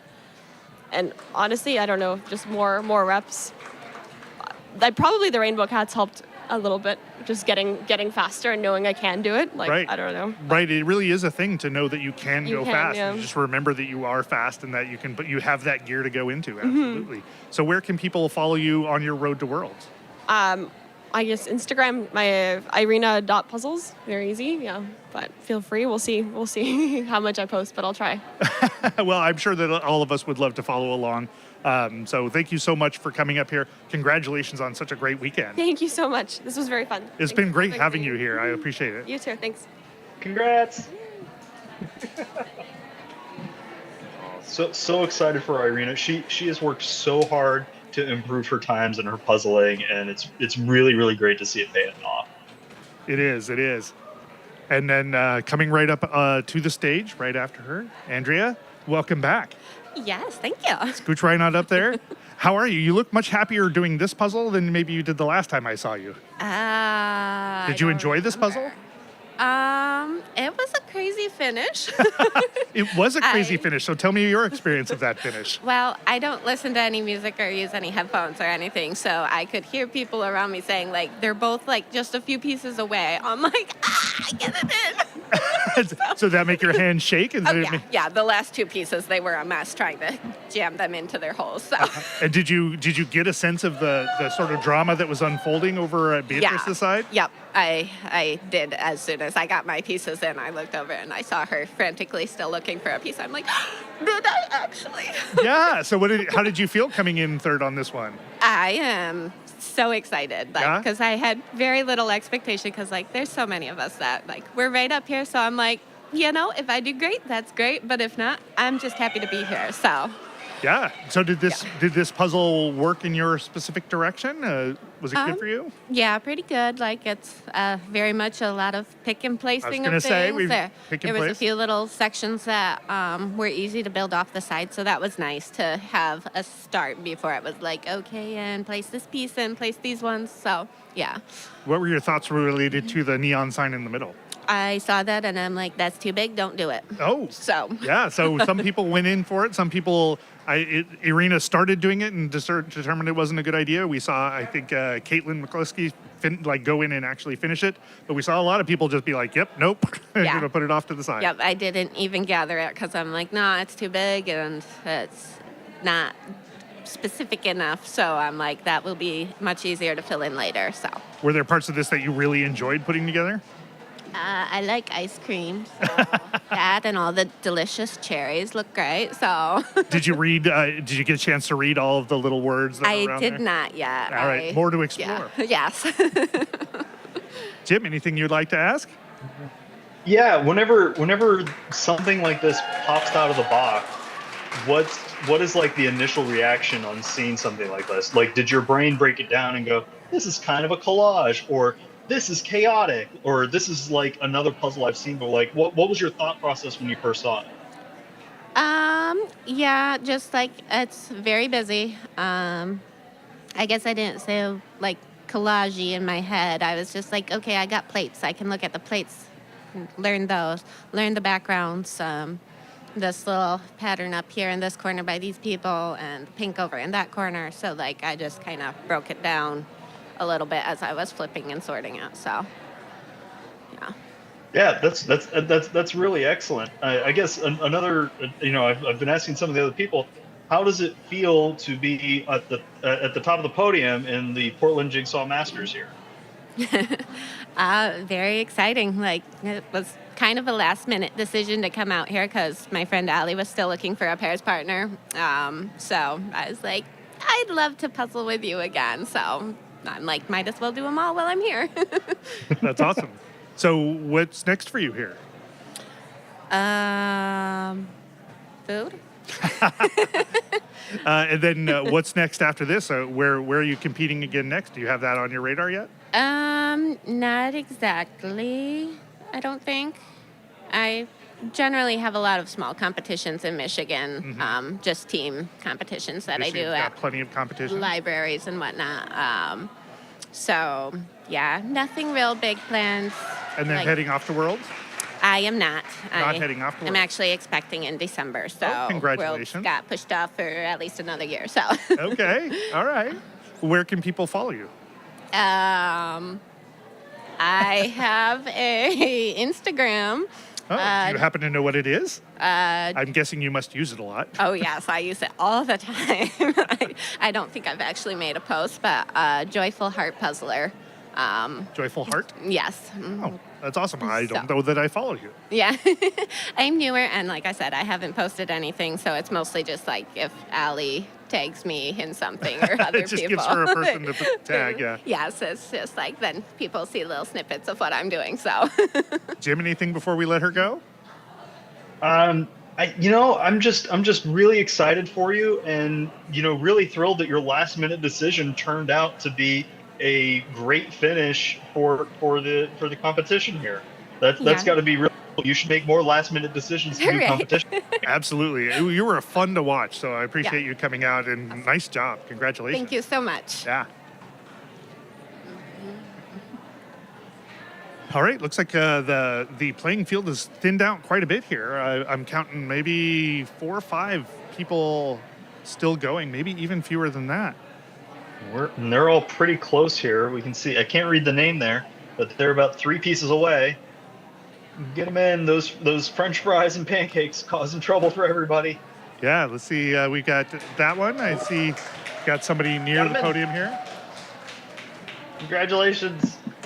Yeah, I Oh think man, it's so exciting for the people that finish in this at all, because so many people just wanted to get into the finals and finish the puzzle, and so many people are in the finals and want to beat a time that they're setting for themselves. They want to be like, hey, I want to get this done under an hour 15 or an hour 20, and all of them are going to be able to do that, which is really, really cool.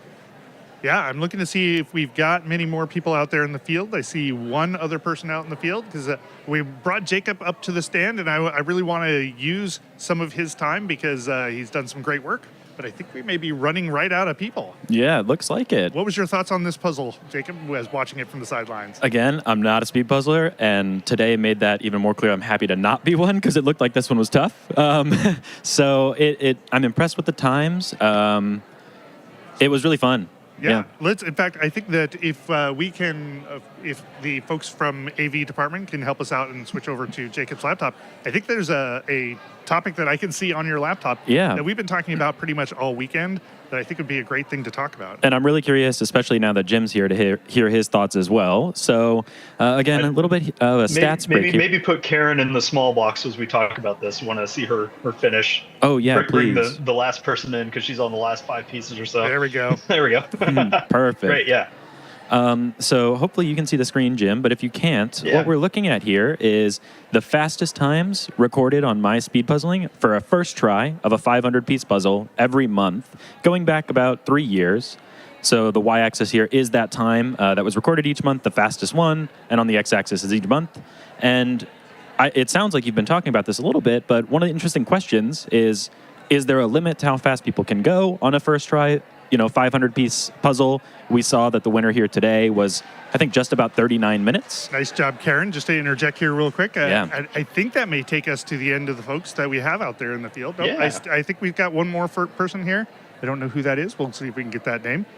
Sorry, Jacob? Go. Yeah, no problem. So it just brings up a question that I'm curious to hear both your thoughts on. Is there a limit? And Rob, how much is your bet that we will see an under 20-minute first try in the next 5 years? Yeah, I may not be 5 years. My thought is that it will be in the next 10 years. I think it will be sooner. I really do. And watching people like Irina drive on, obviously the 100th try, the 200th try, drive into the under 18 minutes, does suggest that it's not out of the realm of possibility. Yeah. It's not out of the what humans can accomplish. I think it will take radical rethinking of how to do puzzles, and that's why one of the things I like Davey Black for is that he may just be madman, but there may be genius there in terms of the approach. So I think it's not out of the question that we will see that, but I'm not sure how much farther down we can go from there. Jim, what do you think? I think So part of the game becomes, can you accurately place the piece as soon as you pick it up, right? Like the fastest case Yeah. scenario is as soon as you pick it up, it goes exactly where it needs to go. And if you do a half a second for each one of those, right? Ideally, you're looking at around the 20-minute, 25 probably. I think there's going to be a little bit of lag time because you also have to flip things. You also have to, actually understand the image. There might be somebody out there that can do like the picture perfect. I see the image, I know everything about it, and I can do it from there. I think 25 might be around the limit for a first time, and I can't wait for somebody to prove me wrong. It's also a game of how fast the puzzle itself is, and more companies are making friendlier speed puzzles. That's right. And that helps a lot. Doesn't Connor Dillette have an under 25-minute first try? I believe so. At least on my speed puzzling, I think that the lowest time is Connor Dillette, who I think it was the London postcard or Paris postcard, who is, if I remember the time, I think it was 22:50 or 23:50. Definitely below 25. So we're already past that mark. That's amazing. Yeah, and you can see here. An important question is that a first time having never ever seen the image at all before? Great question. Yeah, really great question. And that's not to knock Connor, because that is a fantastic first time, and I'm glad to be proven wrong. Yeah. That is amazing. Absolutely amazing. And you can see it wasn't even, I don't want to say it wasn't that recent, but it was last August. So it wasn't even in 2025. It was August of 2024. Wow. So presumably him and a bunch of other speed puzzlers have improved since then. Yeah. Another thing I think just in this conversation about optimizing the time of speed puzzling that is sort of under discussed is Go for it. That's Carol Nelson, I believe, and I think I don't have enough view about all the puzzlers out there, but I think that we are now looking at the last puzzler as far as I can see. Sorry about that. Yeah, no problem at all. There is a randomness. As Jim was talking about, as Rob was talking about, when you dump out the pieces, some of them might have freebies in it. And at that point, when we're talking about pushing below 20 minutes, every second counts. Even if it's just one or two pieces, that's one or two pieces you don't have to look for every combination for. They're already set there. So at that level, I think it really is sort of a game of chance. You want to get the right dump out of the pieces, enough freebies that maybe in the right places as well that can really accelerate your ability to speed puzzle. I was talking with Irina off camera about her approach to the Rainbow Cat speed puzzling, and she was talking about how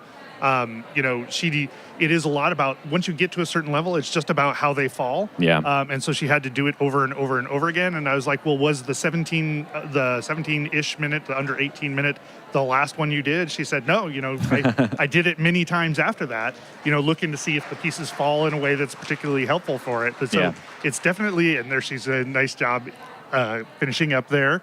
I caught the name. There we go. Oh, dang it. Yeah, just off. I think it's Isabella. Yeah. Thank you. Isabella. Yeah, Isabella. Nice job, Isabella. And it looks like do we still have a couple of people out there? There's constantly new people showing up around here. I don't see anybody. I think it looked like there's two on the stream a second ago. Yeah. But just doing a quick look at the scoreboard. Yeah. Yeah. Sorry.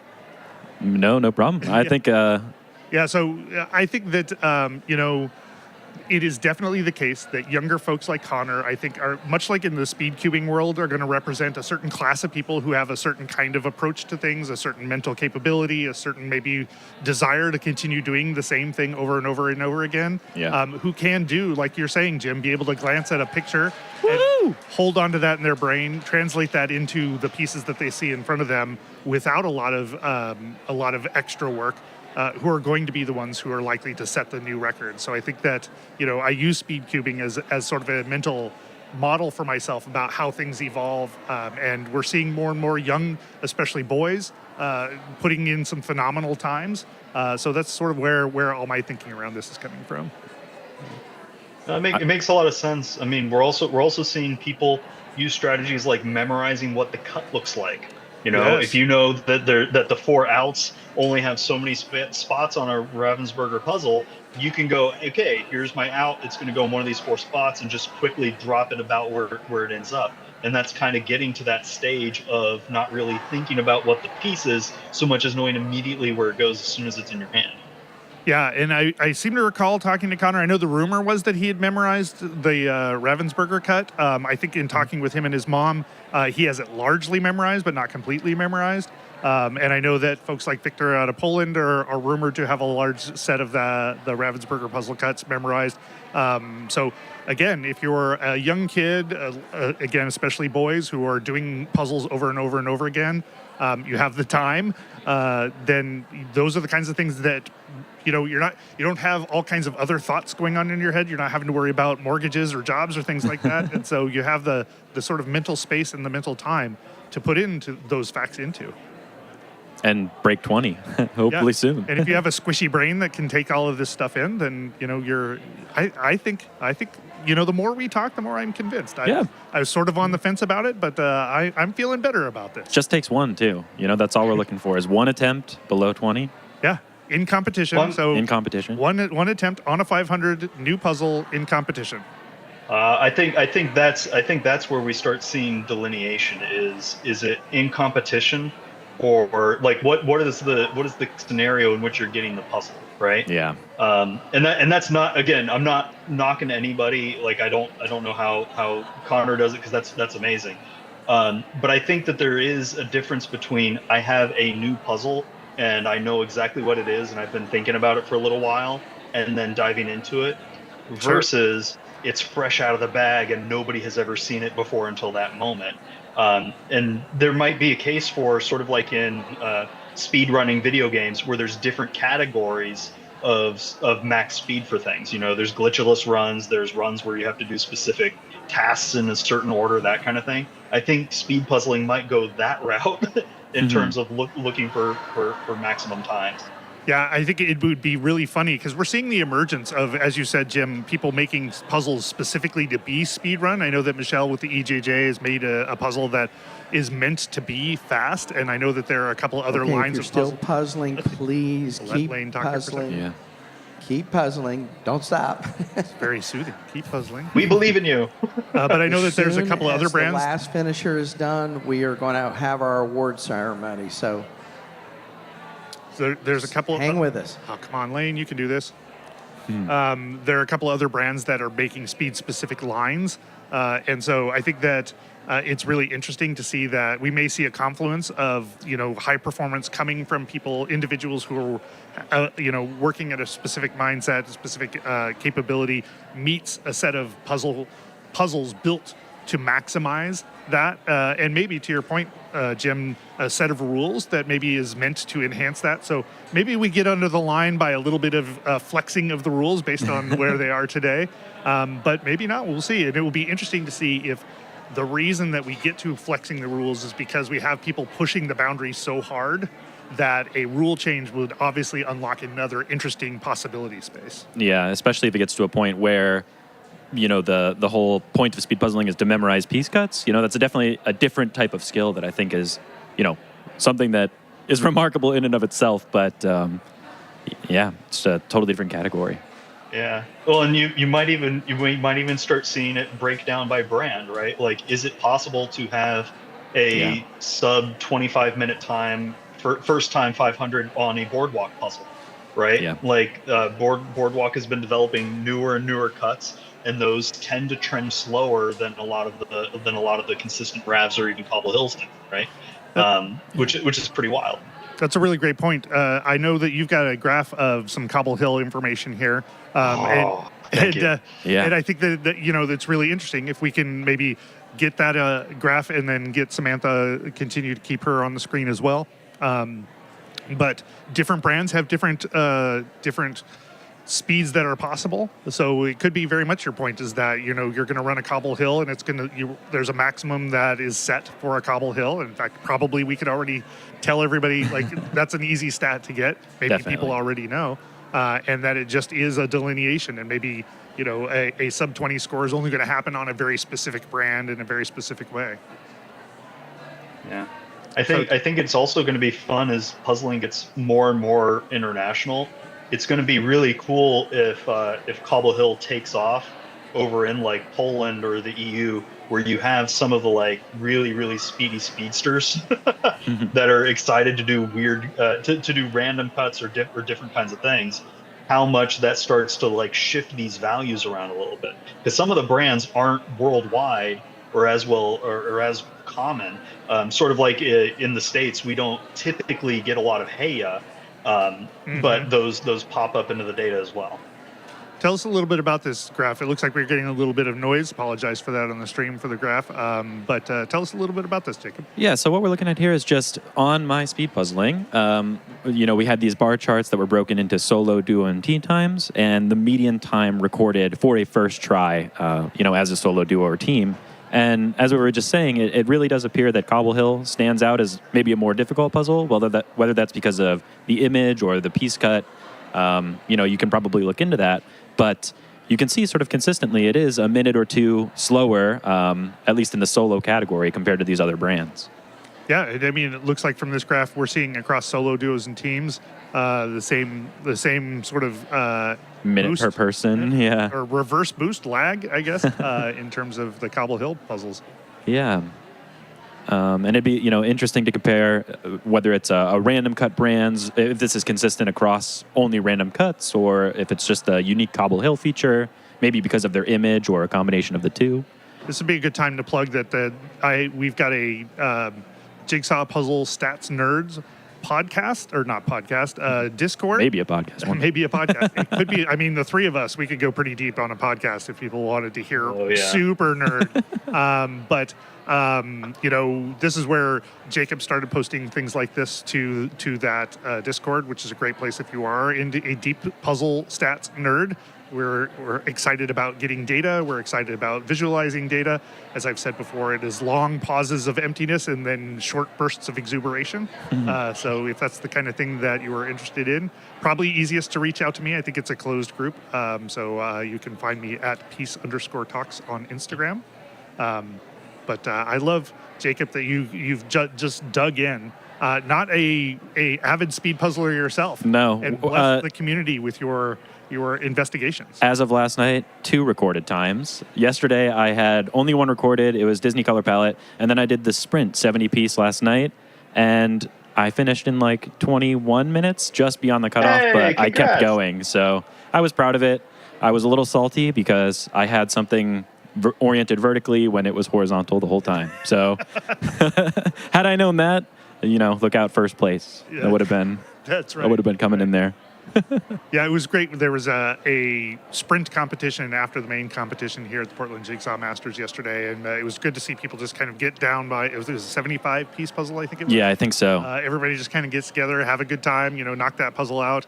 There's a lot of yelling, Yeah. counting down of positions that you were in. It was a very sort of festive, little bit intense atmosphere, but also a lot of fun. It was a lot of fun, yeah. Especially as a non-speed puzzler, Yeah, we actually got Carly, who has been hosting the last couple of days, to do work on a puzzle as well. She's been talking about doing some puzzling and catching the bug. So she worked through that speed puzzle as well. I think you did beat her. Hey, I'll take it. I got news. You're officially a speed puzzler now. You've done the thing. Thank you. Yeah, if only that had been a recorded time, then you'd show up in your own data. I know, that'd be pretty fun. I could enter in my own ranking and I get the Jacob boost, suddenly a new name at the top. Something I do want to talk about is before we end up finishing up here, because it looks like Samantha's heading towards the end, is that we have one of our sponsors here is Preserve My Puzzle. I just wanted to show some of the stuff that they have. All the people who got who were first in in the initial rounds, one of the heats, got a free Preserve My Puzzle. And what it is that they take the puzzle that you send them, and they actually have a process where they put a thin layer over the top of it, and then they can either attach it to a backer board with its kind of own built-in hanger on it, or they can put it into a frame. And so if you've got puzzles that you really like, it's actually a really cool process. It's a really interesting way of getting your puzzle preserved for the long term.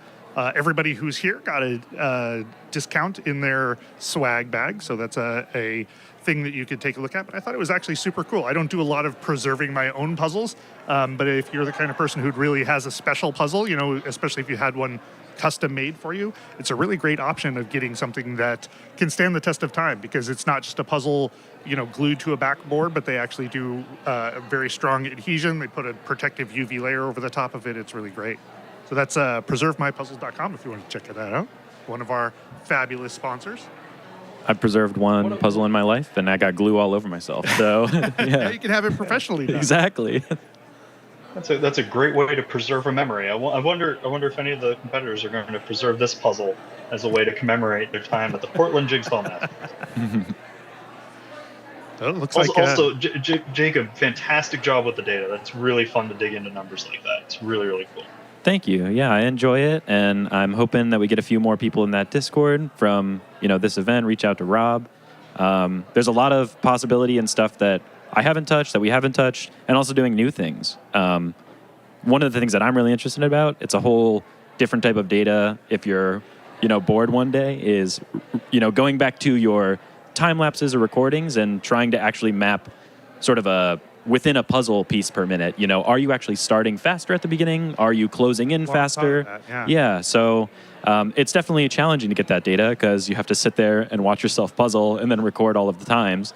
But that's a whole different avenue that I'm really interested in. Woo! We just had the last finisher. Congratulations. Coming in at just under an hour and a half, which is incredible. Congratulations. That's phenomenal. All right. Let's give ourselves about 5 minutes, and we're going to get an award ceremony going and get everybody on their way. All right. Well, we're going to take that as our opportunity to head out. I want to say, first of all, thank you, Jacob, for coming up and spending some time with and some graphs and some data with us. There was a lot more behind what it is that he showed here. So if you're interested in that, go hunt down the Jigsaw Puzzle Stats Nerds. Thank you, Jacob, for joining us. Yeah, thanks for having me. Follow you. You know, I don't really use Instagram, but you could find me on Instagram at Jacob Pilawa, JACOB PILAWA. You're not going to find any puzzle content there, but you can also probably find me on the Discord if you join that. I think it's just my name there as well, but you'll see me in that Jigsaw Puzzle Stats Nerds. So awesome. Thanks, Rob. Thanks, Jim. It was a blast. Yeah, and a couple other people I want to thank before we head out. So I reached out to a whole bunch of people. I basically said, hey, anybody want to join me on the live stream weeks ago? And several people raised their hand, and you saw over the course of this live stream, we've folded them in. It has been great. But we weren't able to fit a lot of people in, some because we ended up with quite not enough slots, and some because I did a poor job of thinking just how fast these last two events were going to go. So I do want to shout out to Jose Salinas at Fit Puzzle Zone. He's got a great story that we'll try and tell another time. And Sarah Barkowski, who is one of the people starting up the Florida Jigsaw Puzzle Association. Great person. Met them at the Nationals this last year. Had a great time talking to them about what they're doing in Portland, in Florida. And then Janice Tan at Intrepid. I forgot to say Sarah's at Puzz and Fuzz, PUZZNFUZZ. And then Janice Tan from Australia was another one we weren't able to fit in, at Intrepid Jan Tan on Instagram. Thank you, Jim, so much for being here. It has been exactly the kind of joyous blast that I expected it was.